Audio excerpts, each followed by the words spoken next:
Vandel. Et c'est l'heure, Philippe, du portrait inattendu d'Hélène Manarino. Vincent Delerme, vous connaissez Hélène Manarino ? Mais non. Mais non, mais ça pourrait être une chanson. Hélène. Bah, je dis ça parce qu'il est chanteur, hein. Bah, je sais, mal compris. Merci Philippe Vandel. Non mais imaginez qu'il soit pizzaiolo, comment j'aurais pu enchaîner. Manarino, ça peut être une pizza. C'est vrai. Ça marche. Hélène, c'est à vous. Bonjour Vincent Delerme. Bonjour. Vincent Delerme, je suis là pour dévoiler toutes les choses que l'on ne connaît pas encore de vous. Alors vous êtes atteint d'hypermnésie, vous avez donc une super mémoire. Vous vous souvenez du moindre détail que l'on a pu vous dire il y a 10 ans, parfois. Alors comme vous dites si bien, c'est toujours bien de connaître une chose sur quelqu'un. Au moins, on peut lui ressortir. Alors sachez ce matin que je sais tout de vous, et ça rime avec l'un de vos surnoms, Vincent Tout. Vincent qui sait tout, quand même. Mais le plus parlant, c'est un surnom qui vient aussi de vos parents, Grain de sel. Fils unique, vous avez toujours été très soudés, tous les trois, et donc vous aviez l'habitude de vous mêler de toutes les conversations. Grain de sel qui a été un personnage d'un des albums de votre maman, et c'était pour vous.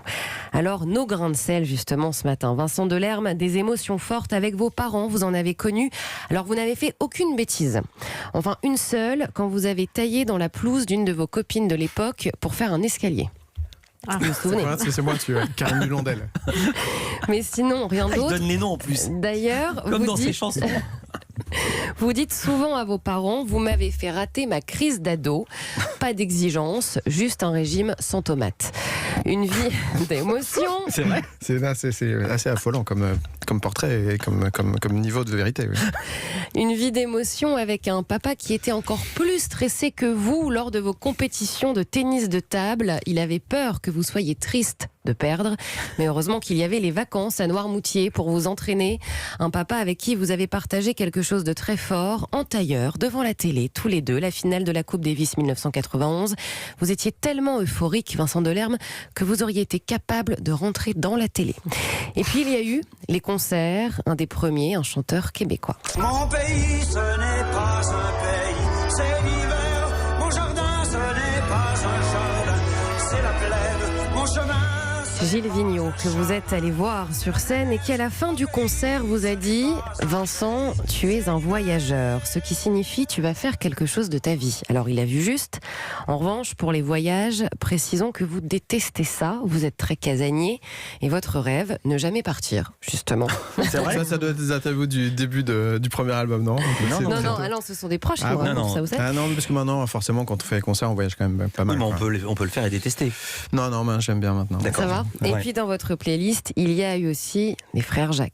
à la Saméda, mon Dieu qu'il a plu, au coin du boulevard et de la petite rue. Une chanson très importante pour votre grand-père. D'ailleurs, le jour de ses 80 ans, vous étiez sur la scène du Bataclan et c'était votre chanson de rappel. Petit, à la sortie d'un de leurs concerts à Versailles, offert par votre grand-père, vous avez reproduit le spectacle avec les mêmes chorégraphies. Vous aimiez ça, vous déguiser, créer, Avec le collant moulant. partir avec votre maman au Toto-Solde de Rouen pour acheter c'est vraiment... du C'est mon tissu. père, il arrive pas à tenir. Vous avez appelé mon père? Non, elle donne jamais ses Ah bon, sources. ouais, Non, mais non, il y a non. que mon père pour Question balancer interdite. autant de trucs. Incroyable. Donc partir au Toto-Solde de Rouen pour acheter du tissu et faire des déguisements. Quelque chose que vous avez gardé. Et ça se passe toujours au même endroit, dans la grange au fond du jardin. Il y a, donc chez vos parents, il y a un plateau d'1 mètre sur 2. Et tous les ans, vous organisez un spectacle Ça ne vous regarde pas. pour votre Moi, anniversaire. ça m'intéresse. Continuez, Hélène. Vous demandez à vos amis de faire un numéro juste pour monter sur scène quelques secondes. Et ce qui est attendu surtout, ce sont vos imitations de lui, par exemple. La vie ne vaut rien, rien. La vie ne vaut rien. Mais moi quand je tiens. Mais moi quand je tiens. Alain Souchon. Si on vous demande une imitation d'Alain Souchon Bah maintenant. alors là, vous connaissez la réponse. Bah, allez-y, faites-le. Ah non, Si jamais. c'est moi, je vais la rater. Moi, je sais faire vraiment qu'Étienne un truc Dao. que je déteste à fond. Ouais. Et quand j'étais petit, mon père il disait ça, il disait bah vas-y, tu sais bien l'imiter, vas-y fais-le. Voilà, ça m'arrive à Europe 1 même, vous vous rendez compte? Voilà, vous n'oublierez pas ce portrait comme ça.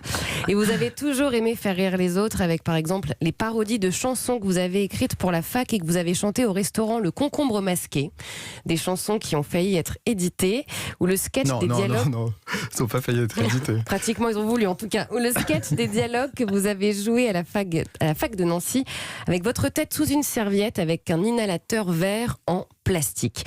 Mais vous avez surtout J'aimerais voir. beaucoup créé, comme cette pièce à l'âge de 22 ans qui s'intitulait Même l'âge est papier.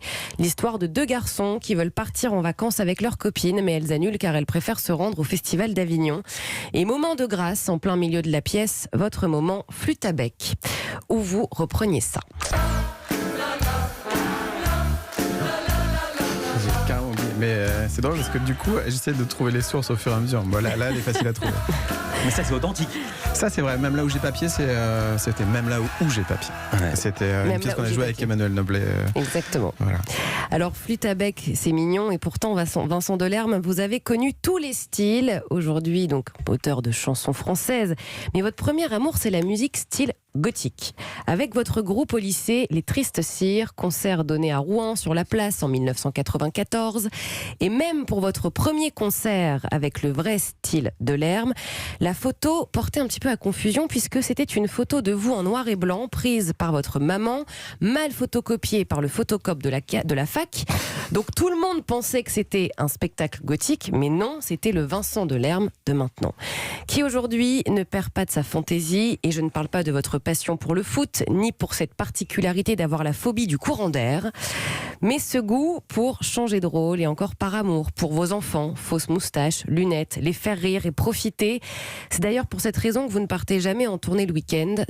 Un week-end, c'est pour les enfants, le sens de la famille qui n'a jamais bougé. Alors Vincent Delerme, à la création, les nouveaux défis, là vous êtes en train d'essayer de marcher sur le plateau tournant, vous savez, de Johan Bourgeois pour votre prochain clip, histoire de surprendre, d'être là où on ne vous attend pas, un grain de sel donc, dont le public ne se lasse jamais. Merci Non, beaucoup, Hélène. bravo, hein. Quel boulot. Ouais. Ouais. Vous êtes reconnu, c'est vous? Ah oui, mais ça, c'est spécial parce que moi j'ai un rapport à... J'aime beaucoup mettre en scène des choses intimes et perso. Et forcément, du coup, on se fixe un curseur là-dessus. Ouais. Donc les fois où c'est des trucs dont on se dit ah non mais ça j'ai pas du tout envie d'en parler aux gens Ouais. et tout, Bim. ça fait un drôle d'effet. Mais Voilà, c'est... parce que c'est justement tout ce qui est tombé, c'est tout ce parce dont que vous c'est n'avez pas parlé. C'est des choses dont qu'on a Voilà. en tête. Et encore, vous ne savez pas tout. Parce que tout à l'heure, vous allez imiter Alain Souchon.